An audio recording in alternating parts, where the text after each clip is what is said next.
What would 1,000 shares of Realty Income Corporation look like? A dividend investing strategy. Every so often, I'll stumble upon an article or a Reddit post of somebody going all in on one company. Some of these YOLO decisions make me feel uneasy inside, especially if it's with a speculative company. However, oftentimes, people who do this methodology tend to go all in on one of our dividend darlings like Realty Income Corporation or SCHD. So I'm genuinely curious, what would happen if you have 1,000 shares of Realty Income? Let's figure that out together. So what does Realty Income Corporation look like today? So they're currently trading for about $57 a share. The dividend yield is healthy at 5%. The dividend distribution is every month, and the annual payout is $3.06, and the dividend growth rate is 3%, roughly in line with the rate of inflation. How much would this cost? For 1,000 shares of Realty Income Corporation, that's going to be $57,920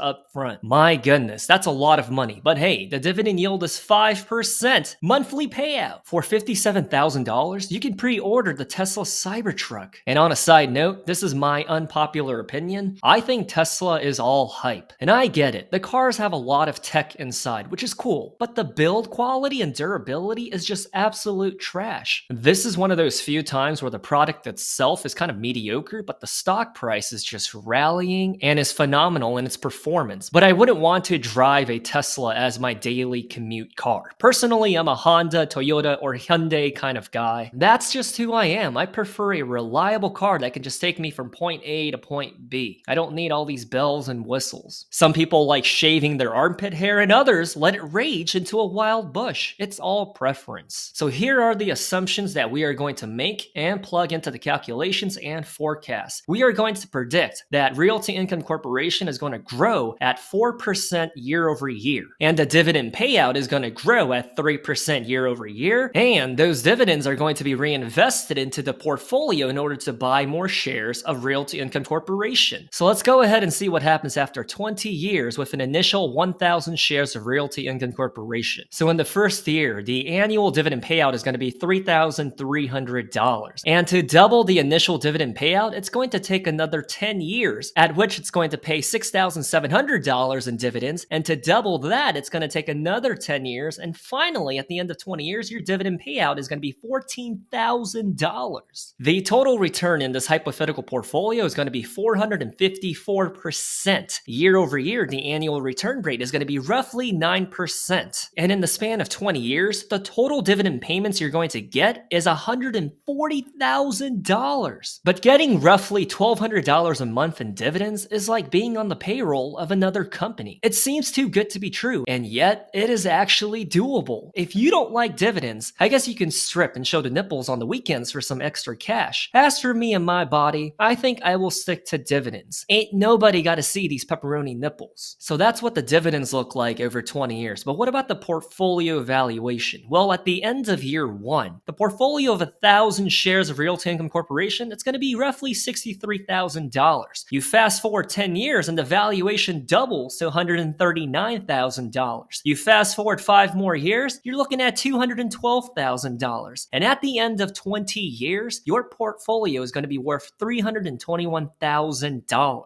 My friend, this is the power of dividends compounding. I put an image of a snowball in the corner because if you've ever rolled a snowball in the snow before, then you know the snowball gets bigger and bigger as you keep rolling it around. That's the best way I can describe a dividend compounding portfolio. You are literally compounding your dividends year after year. Or how after the age of 35, if you are a male, the size of your belly gets bigger and bigger. It's just a universal fact. The same way as men, we will literally wear the same pair of shoes for over 10 years, even if it has holes and is falling apart. It's hard to say goodbye to a reliable pair of shoes. Am I right? So let's go ahead and take a deeper dive into the numbers. So in the beginning of this experiment, you're going to have 1,000 shares. By the end of 20 years, because you kept reinvesting those dividends to buy more shares, you're going to have 2,427 shares. The dividend yield up front is 5.28%. The dividend yield in the end is going to be 4.47%. This is explained by the fact that the share appreciation rate outpaced the dividend growth rate. Remember, we assumed that the stock was going to go up by 4% year after year on average, whereas the dividends were going to grow by 3% year after year. The stock price today trades for about $57. In 20 years, through this model and forecast, the prediction is O should trade for about $126 a share. So in conclusion, I was never interested in Realty Income Corporation until last year. And as a dividend investor, I just kind of avoided it because it had so much hype surrounding the company. Everybody liked to talk about it. So naturally, I like to go against the grain and the crowd, and I avoided it. However, when the stock was getting hammered last year, I decided to do my research, and lo and behold, I found out that it's actually a solid monthly paying REIT company. And if you are interested in hearing my in-depth analysis of the company, then go ahead and watch the video that I made about Realty Income Corporation. All I'm going to say is if I could buy more shares, I would. As a matter of fact, next time I am procrastinating by looking at eBay or Amazon for things that I don't need, maybe I should consider buying a share of Realty Income Corporation. Does anyone else do that whenever you feel that sudden urge to buy a materialistic item? In lieu of that, do you buy a share of a stock instead? Maybe that's just something weird about us investors. Anyways, would you please consider subscribing to the channel? It would really help out a small-time YouTuber like me. That way, I can stop selling pictures of my feet on OnlyFans as a supplemental income and instead rely on this channel. Jokes aside, dividend compounders with cheese signing off. Stay safe, everyone.